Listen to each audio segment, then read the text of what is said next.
Está con nosotros esta mañana el ministro designado de Economía y Finanzas, Felipe Chapman, para el nuevo gobierno a partir del 1 de julio.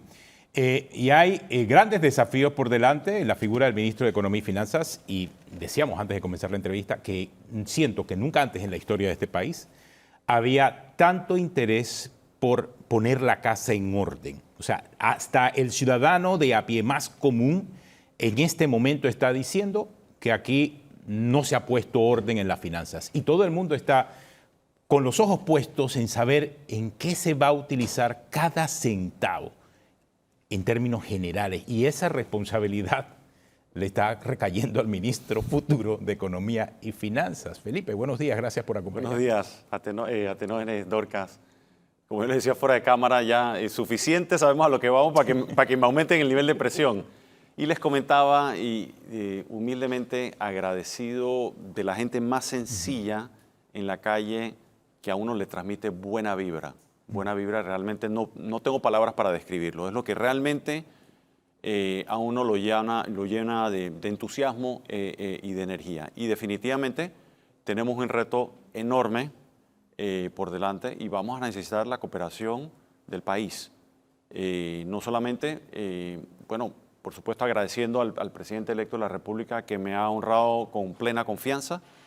Igualmente esperamos tener una contribución importante por parte de la Asamblea Nacional de Diputados, colaborar en armónica, actuar en armónica colaboración, como nos dice la Constitución de la República. Eso es fundamental, como yo les decía, ¿no? Señor Chapman, yo creo que deberíamos dejar atrás esos enfrentamientos entre el órgano ejecutivo y la Asamblea, especialmente el Ministerio de Economía y Finanzas a través del presupuesto, que es el mayor vínculo con la Asamblea. Es momento de trabajar juntos por el país. Yo he estado revisando sus declaraciones y hasta este momento usted no ha utilizado la palabra austeridad, sino específicamente manejo responsable. ¿Puede traducirnos esas palabras en acciones? ¿Qué representa para el futuro ministro de Economía un manejo responsable de las finanzas públicas? Sencillo, al que me está escuchando y lo comprende y lo vía, ser con el manejo de los recursos, ser un buen padre de familia. Esta palabra puede sonar un poco extraña, pero es un rol que llaman técnicamente fiduciario. ¿Qué es un rol fiduciario? Es que ustedes dos me entreguen su dinero y yo tengo la enorme responsabilidad de administrarlo con prudencia. Eso es lo que es ser un servidor público, especialmente en el Ministerio de Economía y Finanzas. Recibimos los dineros de todos los contribuyentes que pagan ITBMS, que les descuentan de su cheque, todos los impuestos que paga, las tasas que pague, además de los recursos que nos confía el Canal de Panamá. Y el rol de uno, ese dinero a mí no me pertenece, a ustedes no les pertenece, nos pertenece a todos. Y hay que gestionarlo y administrarlo con la máxima prudencia y responsabilidad del caso. ¿Qué significa eso? Una asignación, primero, que los recursos no son infinitos. Entonces, igual que en su casa, usted no tiene recursos infinitos para todas las remodelaciones o adquirir todos los electrodomésticos que usted quisiera. ¿Qué hace usted? Prioriza. Lo urgente primero, le sigue lo importante, y si los recursos le alcanza, ojalá, amén, empieza a atender las demás cosas.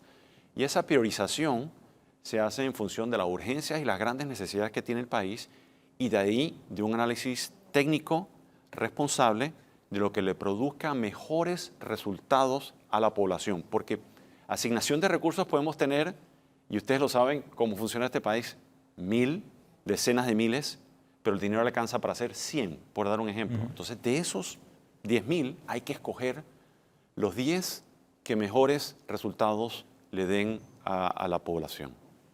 Y es allí donde normalmente viene la discusión, o mejor dicho, la crítica ciudadana, porque el orden de prioridades no es claro. Y como no es claro el orden de prioridades, o por lo menos no está sobre la mesa, esas definiciones de dónde se pone el dinero causan muchas controversias. ¿Cómo hacer para que eso sea transparente? ¿Cómo hacer para que todo eso esté sobre la mesa? Sencillo, utilizar las herramientas existentes en el mundo. Uno toma prioridades sociales de la gente y lo conjuga con prioridades financieras y económicas de los recursos. Entonces, uno combina dos cosas, necesidades humanas y análisis del dinero. Y en función de eso se asignan los recursos en función de, aquí hay todas estas necesidades son igualmente apremiantes y hay que escoger algunas, no alcanza para todos. Entonces, bueno, ¿cuál puede dar mejores resultados en la asignación de esos recursos para los ciudadanos y atender esos problemas? ¿Qué significa eso? Eso significa ser muy disciplinado, renunciar a tomar decisiones basadas en la intuición, en lo que llamamos en el argot nuestro en la calle el olfatómetro. Es decir, yo realmente no podría dormir que me confíen esta cantidad de recursos y tomar decisiones improvisadamente o antojadizamente. Quienes me conocen saben que soy un hombre de números, de datos, y los números no solamente hablan, a veces gritan. Entonces, ¿cómo podemos tomar una decisión que sabemos que es un dinero, por ejemplo, una inversión mal hecha, que el día que se hace la inversión produce empleo, produce actividad económica, pero una vez acabada no produce nada? Lo que tenemos que hacer es tratar de buscar las dos, inversiones que en el proceso crean valor, pero que crean rendimientos positivos a la sociedad a lo largo de los años. El ejemplo más claro que tenemos en este país es el canal. Aquí hubo dos etapas. Una, el efecto económico que tuvo la construcción de la expansión. Agotado eso, viene el efecto continuo de operar ese canal expandido, que llegó un momento dado en la pandemia, se nos olvida, creo que lo comentaba con ustedes, de cada dólar que tenía el gobierno, 30 centavos venían del canal. ¿Qué más rentable para la sociedad no puede ser eso? Entonces, esas son decisiones como esa, y se han tomado muchas otras decisiones en el país a lo largo de los últimos 30 años. Las que se han tomado tomando esos criterios han dado buenos resultados al país. Muchas otras, que no cabe hacer un listado acá porque no vamos a llorar sobre la leche derramada, que no han dado o muy pobres resultados o cero resultados. Pero sí podemos ver hacia el futuro. Y el tema, por ejemplo, de la manera en que se han manejado las finanzas hasta ahora en este país, a veces resulta hasta un tema de seguridad nacional. Y te lo hablo desde el punto de vista de periodistas que nosotros preguntamos acerca de qué información se tiene, por ejemplo, sobre partidas discrecionales, sobre partidas circuitales. Es cierto que hay una información publicada sobre partidas discrecionales o sobre partidas circuitales o sobre la famosa descentralización paralela, por ejemplo, pero no necesariamente hay credibilidad en lo que se publica y cuando se llega a la Asamblea a discutir estos temas tampoco hay información pública. Entonces, ese oscurantismo hace que entre la ciudadanía haya mucha desconfianza acerca del uso que se le está dando al dinero público. Totalmente. Recordemos algo, la arquitectura financiera, por llamarlo de una forma que tiene el país hoy en día, no permite que un ministro de Economía y Finanzas controle a nivel de detalle todo eso que bien estás mencionando. Entonces, se diluye esa responsabilidad. Por ejemplo, la descentralización, que yo creo que conceptualmente es muy buena, y de ahí surge la descentralización paralela, y lamentablemente yo creo que ha perdido los resultados, ha quedado muy desprestigiado, ha generado gran desconfianza, y es una lástima porque conceptualmente es muy buena. Es decir, que las decisiones no sean... Fíjense, Panamá cuando se separa de Colombia, una de las razones era el centralismo. Decía, Bogotá no quiere Panamá, ni se interesa. Igual acá decían, todas las decisiones se toman en la capital. O sea que desde un punto de vista conceptual es muy bueno. Pero en la práctica, no en todos los casos, ojo, estoy seguro que, y lo que he escuchado y he estudiado y he leído, hay casos exitosos, pero hay muchos casos de fracaso. Entonces, y ahí entra la Asamblea, ahí entra la Contraloría, o sea, son una cantidad de jugadores claves que si actuamos mancomunadamente en favor de lo que comenté anteriormente, los resultados pueden ser favorablemente espectaculares. Pero como ciudadanos, el mundo ideal es que hagamos eso, que actuemos en armónica colaboración. Señor Sheckman, pero en el caso específico ya usted ha dicho, cuento con el apoyo del Ejecutivo, el presidente El presidente de la República me ha honrado con su apoyo. Sin embargo, por decirlo de alguna manera, usted es el hombre que va a abrir el grifo y va a cerrar el grifo. Sí. Usted en sus planteamientos ha dicho, o tal vez esta sea su meta, no es lo que la gente quiere, Sí. no es lo que las instituciones quieren, es lo Sí. que necesitan allí. Yo me referiría un poco al tema de el manejo responsable. Sin embargo, usted va a tener que ir a la Asamblea. Es decir, se va a encontrar con ese muro o se va a encontrar con ese desafío y allí pudiesen verse estancados muchas de las cosas que usted como ministro quiere hacer. ¿Cuál sería su manejo o qué perspectiva tiene en torno a ese paso que también va a ser muy importante de lo que se necesita y lo que se quiere? Mi ADN es demócrata. ¿Qué significa ser un demócrata? Significa creer en la separación de los poderes con armónica colaboración. Es decir, cuando uno mira los grandes referentes de las democracias y países de grandes economías y sobre todo desarrollo y progreso humano, la gente, esos países, eso no significa que todas las decisiones públicas son color rosa. Vas a los debates o a los parlamentos y hay discusiones calurosas, pero con respeto. Y un disenso basado en hechos y cada quien, yo no soy dueño de la verdad. Yo voy a presentar mis casos y en algunos temas muy complejos, el reto enorme es poder explicarlos con gran eficacia. Pero yo no soy dueño de la verdad. Es más, si usted me convence con datos duros y argumentos sólidos de que hay mejores decisiones que la que uno, con el equipo de trabajo de uno, alcanzamos, amén. Amén. Yo todos los días aprendo. Yo soy un estudiante de por vida y no soy dueño de la verdad, pero lo que sí espero, como ocurre en las democracias ejemplares, es que haya ese intercambio que cree valor a la sociedad, no que destruya valor a la sociedad. Y lo podemos hacer. Lo podemos hacer. Si nos lo proponemos, lo podemos hacer. Es cuestión de la voluntad.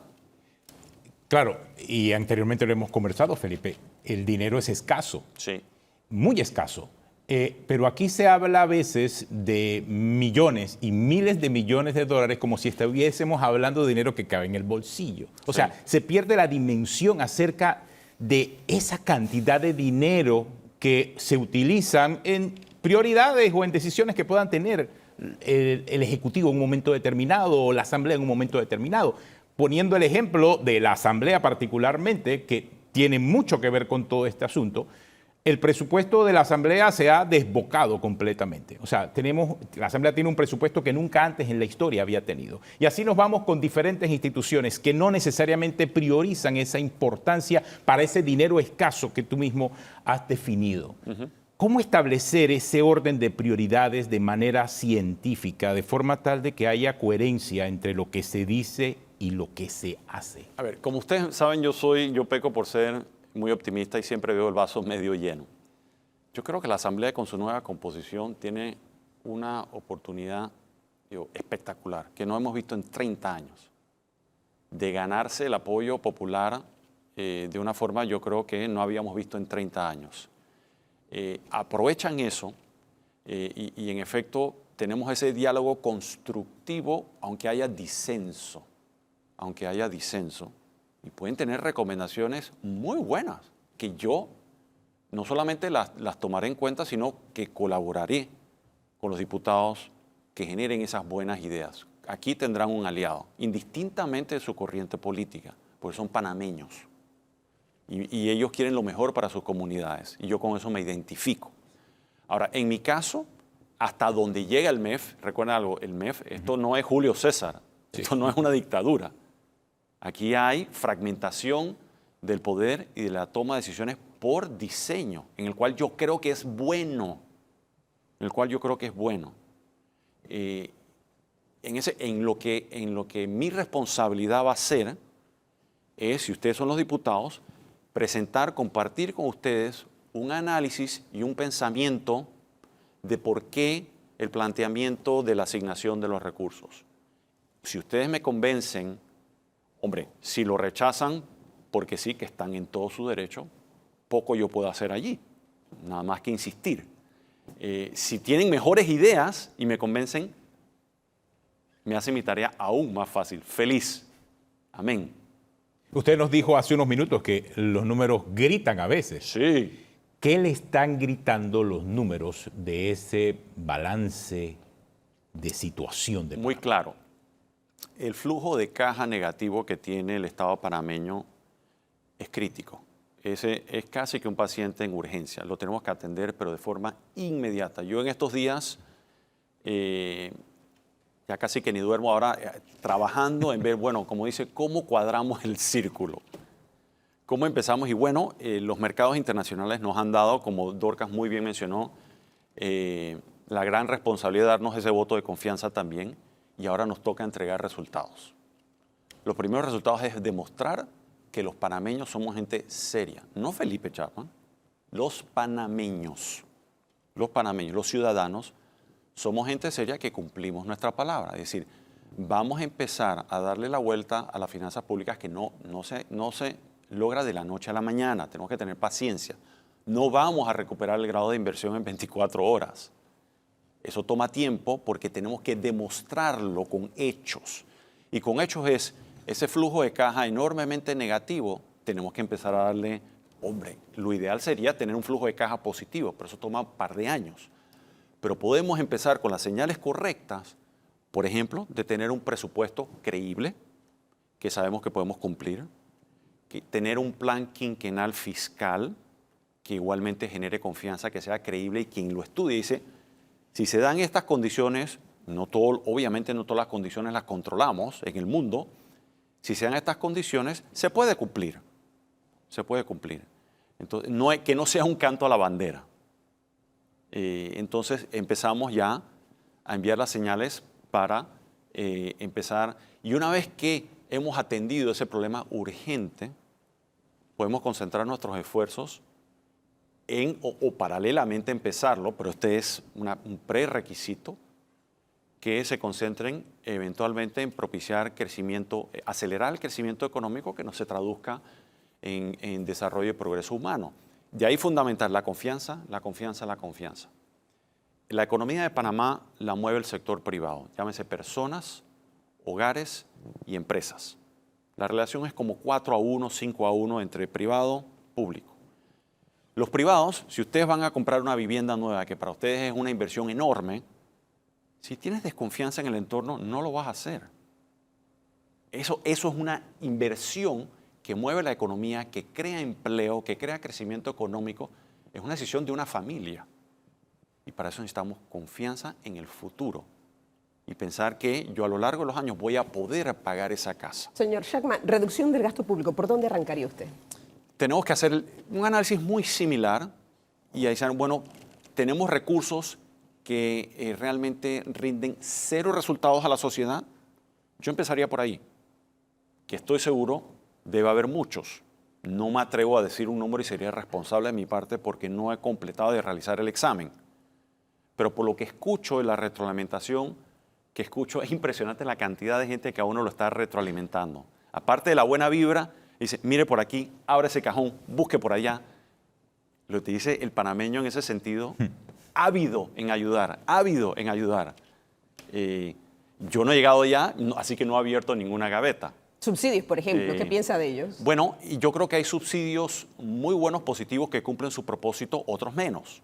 Igualmente con las excepciones y los incentivos que se le aplican a empresas. Ahí, cuando uno le da un incentivo a una empresa, es una inversión que hacemos todos los contribuyentes. Y si tenemos dos opciones de invertir, incentivo para este sector, incentivo para este, y este me da un rendimiento para el país de 10, y este de 1 o 2, es obvio que tenemos que hacer. Y ante recursos que no son infinitos, pues con mayor razón.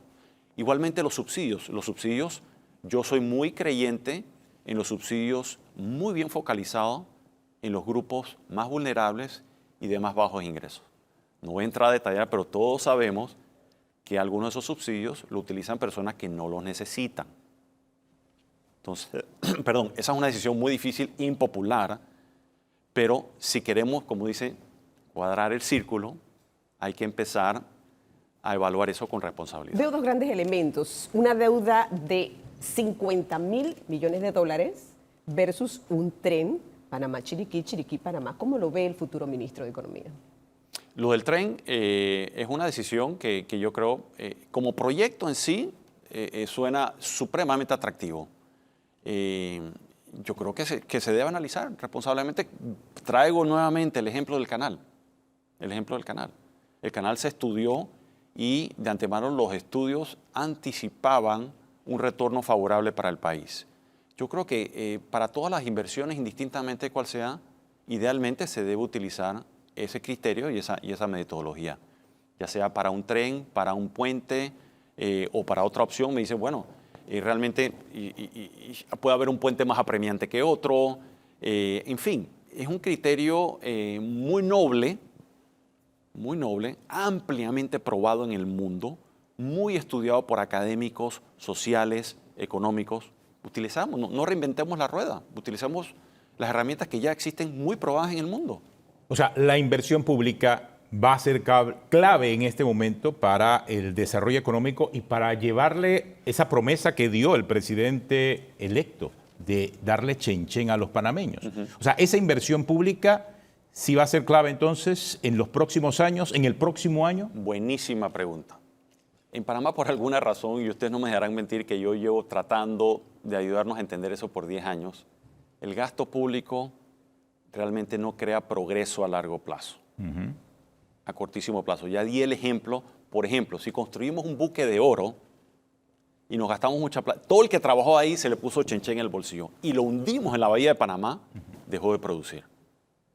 Así de sencillo. Ahora bien, si gastamos en el Estado los recursos de los contribuyentes bien, que nos den frutos, este país todavía necesita mucha infraestructura. Carreteras, caminos, aeropuertos, hospitales, escuelas, y la lista sigue, como dicen, la bola pica y se extiende. Me explico, esto no es Noruega en términos de infraestructura. Todavía aquí hay mucho por hacer. ¿Y por qué las haces? Tú haces un camino que le va a traer no solamente el trabajo de la construcción del camino, sino prosperidad al productor que puede bajar por ese camino, vender sus productos a mejores términos y condiciones y mejorar su calidad de vida. Igualmente con una escuela, igualmente con un puente. Es decir, lo que te produce realmente le va a producir chenchen en el bolsillo inmediatamente a quien trabajó en ese proyecto, pero chenchen a largo plazo a ese productor o al que realmente le brindaste esa infraestructura que le permitió prosperar a largo plazo. O sea, el problema no es la deuda, sino en el uso que se le da a la deuda. Así es. Hombre, porque una cosa es endeudarse para pagar planilla y otra cosa es endeudarse para invertir. Sí. Y esa pregunta, otra pregunta buena, hiciste la tarea, otra pregunta buena. En términos, fíjate, por supuesto, usar deuda para pagar gastos es como si nosotros tomáramos deuda para pagar la letra de la hipoteca. Eso no es sostenible. Eso no es sostenible, lo sabemos. Algún día la cuerda va a ceder y va a romper.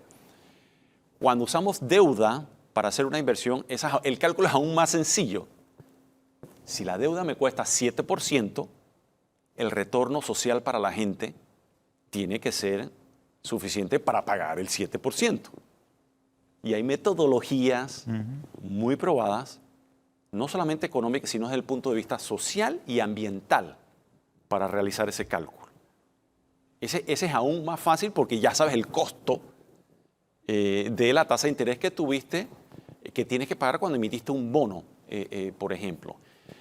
Por supuesto, Atenógenes, un mundo ideal que tuviéramos en vez de 50.000, 25.000 millones de deuda, pero lo que tenemos es lo que tenemos y tenemos que enfrentarlo. Y este que está aquí no le va a rehuir a los problemas. No los vamos a resolver de la noche a la mañana. Es decir, Panamá pasó de tener 100% de nivel de deuda a 40, 38%, que fue el punto más bajo, nos tomó 20 y tantos años. 20 y tantos años tomó. Ojalá, y yo espero que no nos tome tanto tiempo en esta ocasión. Pero es el mundo que estamos viviendo. Hay que agregar algo. La deuda de un país es directamente proporcional a su crecimiento. Si crecemos más, obviamente los números se van compensando. Creo que quizás por ahí puede estar la clave. Te pregunto, Felipe. Es que son cosas que nosotros hemos conversado en el pasado. Voy a entrar ya en un análisis muy técnico que voy a tratar de simplificar lo más posible. Para tú no aumentar la deuda y hacerla sostenible a lo largo del tiempo, el crecimiento económico tiene que ser mayor a la tasa de interés que pagas. Es la fórmula que llaman de G y R. Y aquí, es técnico. Tengan paciencia conmigo ahí. Claro. Es decir, la economía este año va a crecer, digamos, 2%, y si la deuda marginal, o sea, si vamos todos los panameños mañana a Nueva York a emitir bonos, nos va a costar 7%. Esto es un ejemplo sencillo. Y si la economía crece este año 2 o 3%, la diferencia es negativa, lo que te dice automáticamente, de acuerdo a modelos matemáticos, que la deuda forzosamente va a aumentar. Eventualmente, además tenemos la mala suerte de que las tasas de interés globales están muy altas. Eso no lo controlamos nosotros. Principalmente en los Estados Unidos, y todavía no está muy claro qué va a pasar yo creo que la inflación, de la guerra con la inflación en Estados Unidos todavía no se ha acabado. Así que no cantemos victoria. Y nosotros, el costo del dinero para la República de Panamá está en función de las tasas de interés en dólares en los mercados internacionales. Entonces ahí lo que tenemos, mundo ideal, ojalá que las tasas de interés a nivel global empiecen a bajar, logremos empezar a acelerar el crecimiento económico de forma tal que la G de crecimiento económico sea superior a la R de la tasa de interés, que nos permita entonces entrar en esa senda de ir bajando el saldo de la deuda. ¿Cómo producimos ese crecimiento en G? Lo que lo mueve es el consumo y la inversión privada. Lo mencioné, la compra de la casa. Puede sonar hasta excesivamente sencillo. Comprar una casa es propiciar crecimiento económico. Comprar una nevera. Y el que invierte en una fonda nueva, el que invierte en un automóvil para transportar personas, esas son inversiones. La empresa que invierte en una nueva maquinaria, que crea nuevos servicios, eso es lo que crea prosperidad a largo plazo. Pero para eso necesitamos generar confianza y obviamente ese ecosistema político, social y económico que propicie esa confianza y anime a las personas y a las empresas a montarse en el tren de activar ese crecimiento económico. Una última reflexión, Felipe, sobre todo porque toda esta conversación ha girado en torno a la confianza. ¿Cuáles serían tus palabras para generar esa confianza en la ciudadanía, en la que está esperando que haya un mejor Panamá, haya un mejor futuro, para poder hacer todas esas inversiones, para ahorrar, para comprar casa, para comprar carro, para activar la economía? ¿Cuáles serían esas palabras tuyas que propicien esa confianza de aquí a lo que viene y mirando hacia futuro? Porque sí, podemos quedarnos mucho tiempo viendo lo que ocurrió y criticando el pasado, pero la verdad eso no nos va a mejorar el futuro. ¿Cómo generamos esa confianza para mejorar ese futuro? Y de esa forma queremos terminar la entrevista. Ok, yo creo que ojalá esa buena vibra que les comenté dure mucho tiempo para que nos ayude a todos a hacer nuestro trabajo mejor. Lo otro es que esa confianza que mencionas es, yo creo que fundamental. Y yo lo que pediría que por lo menos a inicio nos den un voto de confianza.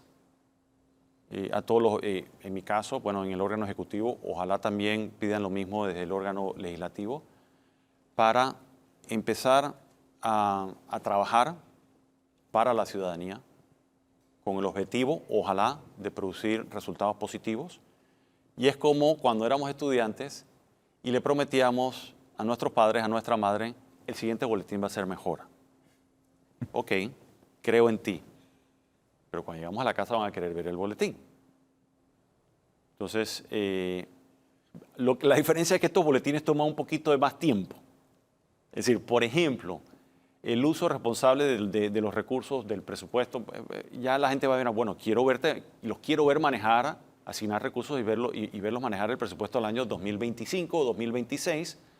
O sea, no es el siguiente cuatrimestre en el colegio. Pero es el parangón, ¿no? Es el parangón.